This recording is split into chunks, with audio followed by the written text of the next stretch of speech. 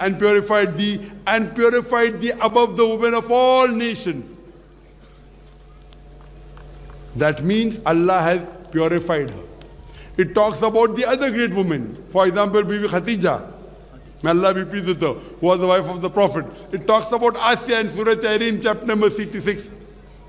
Tahrim was the wife of Moses. Was the wife of Pharaoh. So the Quran talks about great ladies. But why did Allah not choose women to be messengers? There are many reasons. To say they were not pure, I've given you examples. Yes? 25 men are mentioned, even 4 women are mentioned. Correct? Now, why? Because the responsibility of messenger is very high. For the woman, Allah has upgraded her because she bears children. Now, if you have to bear children, then give the responsibility of taking care of the leader of the house, difficult. Taking care as the head of state, difficult. So Allah didn't want to put on them additional burden. If you are the messenger, you have to lead the salah also. You have to lead the prayer. How can a woman lead the prayer? In Islam, a woman cannot lead a congregation of men. So because of various these reasons, Almighty God in His divine wisdom did not choose women to be messengers of Allah. He didn't want to overburden them. He gave them some facility. That's the reason He has kept only men as messengers. Hope that answers the question. If I'm having any doubts, so how can I get the correct answers? Can you give me any email so that I can mail to that? If anything with comparative religion, you can write to me at islam@irf.net. islam@irf.net. Or you can go to Islam Q&A. Islam Q&A is a good site which gives replies. Anything with comparative religion, because we receive more than 1,000 emails a day. And believe me, it becomes difficult. We have more than 500 staff working full time, yet we cannot reply to all the emails. Okay. If it's comparative religion, that's a specialty, you can write to us. If it's general question, you can write to Islam Q&A. That's a very good website. जी, मेरा नाम राजेंद्र प्रसाद शाह है। मैं अररिया जिला के कुरसाकाटा गांव का रहने वाला हूं और मैं धर्म से अगर पूछिए तो मैं न हिंदू हूं न मुसलमान हूं। मैं आनंद मार्गी हूं। मैं भागवत धर्म को मानता हूं। इसलिए आजन मेरे मन में एक शंका है, जहां गीता कहती है धर्मस्य स्थापनार्थाय संभवामि जुगे जुगे, और मुसलमानों से सुनता हूं तो मोहम्मद इज द लास्ट पैगंबर।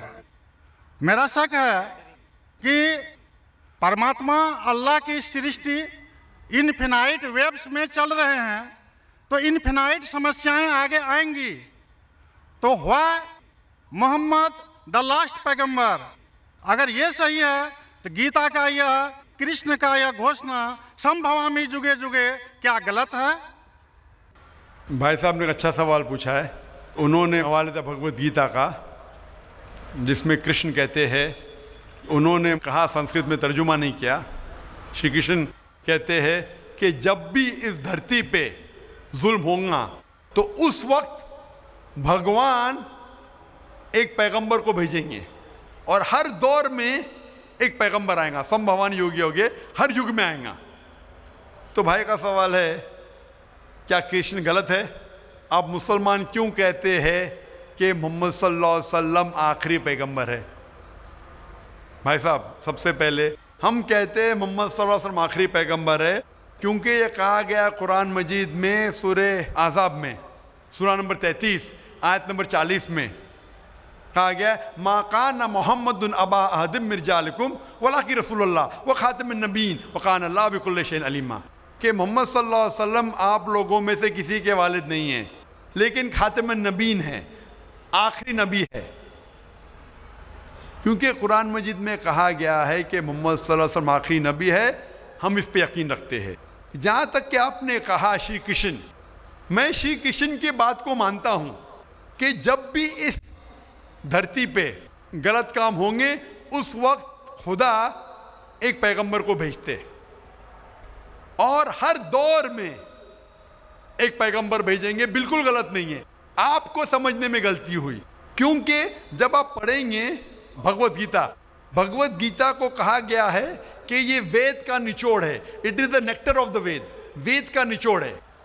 और जब आगे आप पढ़ेंगे, लिखा हुआ कल्कि पुराना में, कल्कि पुराना में लिखा है, कल्कि पुराना चैप्टर नंबर 2 श्लोक नंबर 5, 7, 11, 15 में लिखा है कि एक कल्कि अवतार आएंगे जो कल युग में आएंगे, और कल युग आखिरी युग होगा, और ये कल्कि अवतार लोगों को सही रास्ता दिखाएंगे।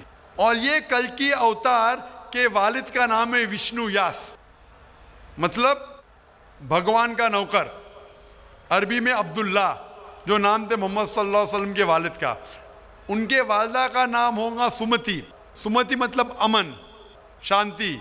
अरबी में होगा आमिना, जो नाम था मोहम्मद सल्लल्लाहु अलैहि वसल्लम के वालदा का नाम। वो पैदा होंगे अमन के शहर में जो है मक्का। वो पैदा होंगे ऐसे खानदान में जो उस शहर के चीफ होंगे। हम जानते हैं मोहम्मद सल्लल्लाहु अलैहि वसल्लम कुरैश खानदान में पैदा हुए। उनके 4 करीब दोस्त होंगे। हम जानते हो 4 खुलफा राशिदीन हैं, हज़रत अबू बकर, हज़रत उमर, हज़रत उस्मान, हज़रत अली रज़ियल्लाहु अन्हु। अल्लाह सुब्हानहू व तआला की रहमत सब पे हो। उनको सबसे पहली वही मिलेंगी एक गार में, एक केव में। हम जानते हैं मोहम्मद सल्लल्लाहु अलैहि वसल्लम को सबसे पहले वही मिली गारे हिला में। उनको रात के बाद सबसे पहले वही आएंगी। वो he will migrate northwards and come back. और मोहम्मद सल्लल्लाहु अलैहि वसल्लम मदीना में हिजरत की और फिर से वापस मक्का लौटे। ये सारी निशानियां जो लिखी है कल के अवतार के बारे में, वो हूबहू उतरती है मोहम्मद सल्लल्लाहु अलैहि वसल्लम पे। हर युग में एक अवतार आएगा, आखिरी युग होगा कल युग। ये कल युग है भाई साहब, ये कल युग है। और कल युग के आखिरी अवतार है कल के अवतार, जिसका नाम कुरान मजीद में लिखा गया है मोहम्मद सल्लल्लाहु अलैहि वसल्लम। तो ये जो आपकी भगवत गीता में लिखा है, मेरे हिसाब से सही लिखा हुआ है कि हर युग में एक अवतार आएगा, और आखिरी युग है लिखा हुआ है कल की पुराना में, वो कल युग है। और कल युग के अवतार है कल की अवतार। तो आप सबको जोड़ेंगे तो पता लगता है कि आपके वेद में भी कई निशानी है मोहम्मद सल्लल्लाहु अलैहि वसल्लम की। कई बार मोहम्मद सल्लल्लाहु अलैहि वसल्लम का जिक्र है। कम से कम 100 हवाले तो मैं दे सकता हूं जिसमें मोहम्मद सल्लल्लाहु अलैहि वसल्लम का जिक्र है।